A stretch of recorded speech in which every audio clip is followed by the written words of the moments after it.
Hello students, welcome to SSD Education Classes and I am your friend Kashish Mehra. Today we are going to study about the types of warehouses.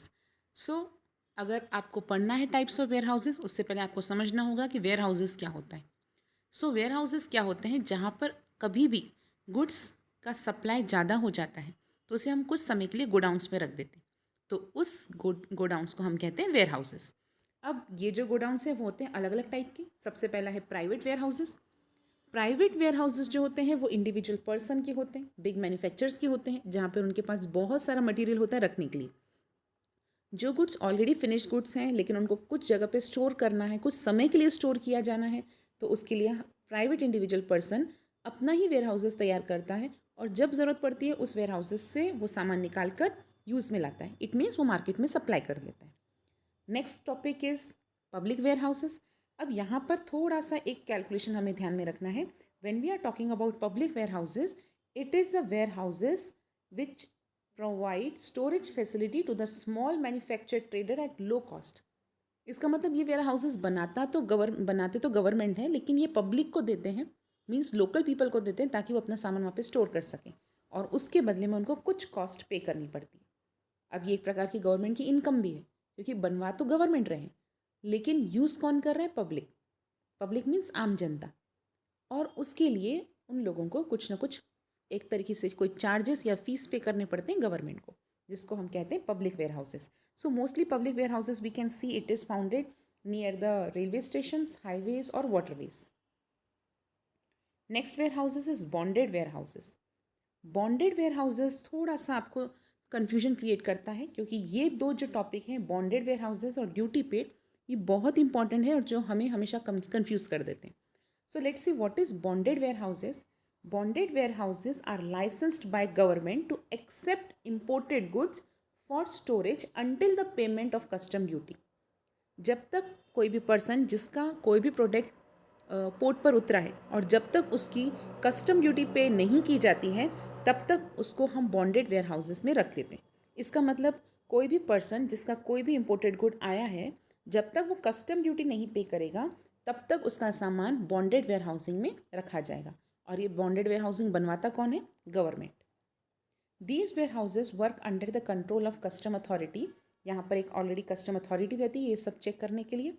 Ware house keeper is required to give an undertakings, जिसको हम बोलते हैं bond, that it will not allow the goods to remove without the consent of custom authority. जब तक custom authority इसे नहीं बोलती कि आपको सामान निकाल कर देना है तब तक वेयर हाउस कीपर कोई भी सामान किसी को निकाल कर नहीं देता. The goods are held in the bond and can not be withdrawal without the payment of custom duty. जब तक कस्टम ड्यूटी नहीं पे की जाएगी तब तक उसमें से एक भी गुड्स वहाँ से विड्रॉ नहीं किया जा सकता. तो ये इसे हम कहते हैं बॉन्डेड वेयर हाउसेस. लेकिन वहीं पर जब हम बात कर रहे हैं ड्यूटी पेड वेयर हाउसेस में, तो वहाँ पे थोड़ा सा एक डिफरेंट कंसेप्ट आता है. If an exporter faces any problem in transportation of goods after making the payment of duty, that is इसने ऑलरेडी कस्टम ड्यूटी पे कर दी है लेकिन फिर भी वो कई बार सामान को इधर से उधर नहीं कर पा रहा है कुछ भी प्रॉब्लम आने की वजह से. ऑलरेडी उसकी ड्यूटी पेड है लेकिन फिर भी वो सामान को वहीं पर स्टोर करना चाहता है क्योंकि उसको कोई प्रॉब्लम होगी या उसको सामान यहाँ से वहाँ, इसका मतलब एक जगह से लेकर दूसरी जगह पहुँचाना होगा, इसलिए वो कुछ दिन के लिए वहाँ पे स्टोर करना चाहता है. तो ऐसे सामान को हम कहते हैं ड्यूटी पेड वेयर हाउसेस. मतलब जो सामान वेयर हाउसिंग में रखा जा रहा है ऑलरेडी कस्टम ड्यूटी पेड है लेकिन फिर भी हमने कुछ दिन उसको एक्स्ट्रा समय के लिए रखा है ताकि बाद में हम उसे निकाल सकें, तो ऐसे वेयर हाउसेस को कहते हैं duty paid warehouses. All duty paid warehouses are public warehouses, ये भी आपको ध्यान में रखना है. And duty paid warehouses help the importer as proper care of goods is taken. क्योंकि ऑलरेडी यहाँ पे ड्यूटी पेड है तो इसलिए वेयर हाउस कीपर उसके सामानों की बहुत अच्छी से देखभाल रखता है. कई बार उसको अगर कुछ प्रोसेस करना है तो प्रोसेस भी कर सकता है, स्टोर कर सकता है, रीपैकिंग कर सकता है. सच वेयर हाउसेज आर यूजफुल अगर हमें कभी भी कोई भी प्रोडक्ट री एक्सपोर्ट करना है तो इस टाइप के वेयर हाउसेज हमारे लिए यूजफुल रहते हैं. Again they are located near the port और dock area. Next warehouses is government warehouses. अब यहाँ पे जब हम बात कर रहे हैं गवर्नमेंट वेयर हाउसेज तो नाम से ही क्लियर है कि ये जो वेयर हाउसेज है वो मैनेज किए जा रहे हैं और कंट्रोल किए जा रहे हैं सेंट्रल गवर्नमेंट, स्टेट गवर्नमेंट या कोई भी लोकल अथॉरिटी या पब्लिक अथॉरिटीज़ के द्वारा.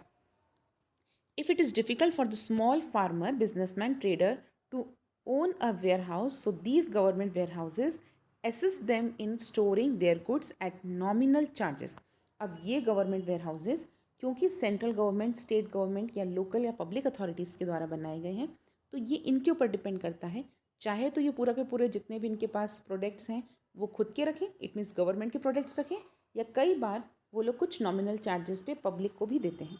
अगर वो पब्लिक को देते हैं उनकी मदद के लिए तो वो पब्लिक वेयर हाउसेज़ भी कहलाएं। यहाँ पे कुछ एग्जांपल्स बताए गए हैं। CWC है, SWC, FIC, तो ये सारे warehouses government warehouses. Let's talk about new और next topic, that is of cooperative warehouses. Again, जब कोई भी warehouses owned, manage and control किया जाता है कोऑपरेटिव सोसाइटी द्वारा, तो इसको हम बोलते हैं कोऑपरेटिव वेयर हाउसेज़। अब यहाँ पे मेनली वो अपनी फैसिलिटीज़ के लिए वेयर हाउसेज़ बनवाते हैं और वही लोग यूज़ करते हैं जिनके द्वारा ये बनाया गया है, मतलब कोऑपरेटिव सोसाइटी वाले ही इसको यूज़ करते हैं। And the last is cold storage warehouses. अब कोल्ड स्टोरेज वेयर हाउसेज अधिकतर किसके लिए बनाए जाते हैं? पेरिशेबल गुड्स, जैसे फ्रूट्स हैं, फ्लावर्स हैं, वेजिटेबल, डेयरी प्रोडक्ट्स, इन सब के ख़राब होने के चांसेस बहुत ज़्यादा होते हैं, तो इन सबको कोल्ड स्टोरेज में रखना पड़ता है, इसका मतलब फ्रिज में।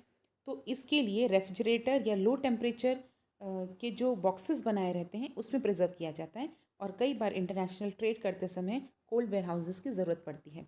तो ये थे सारे टाइप्स ऑफ वेयर हाउसेज़ जहाँ मैंने आपको बहुत ही आसान लैंग्वेज में समझाने की कोशिश की कि ये वेयर हाउसेज़ क्या है। सो होप फ्रेंड्स आपको हमारा वीडियो पसंद आया होगा। अगर आपको हमारा वीडियो पसंद आया है तो इसे लाइक कीजिए, चैनल को सब्सक्राइब कीजिए और जितना हो सके शेयर कीजिए। थैंक्स।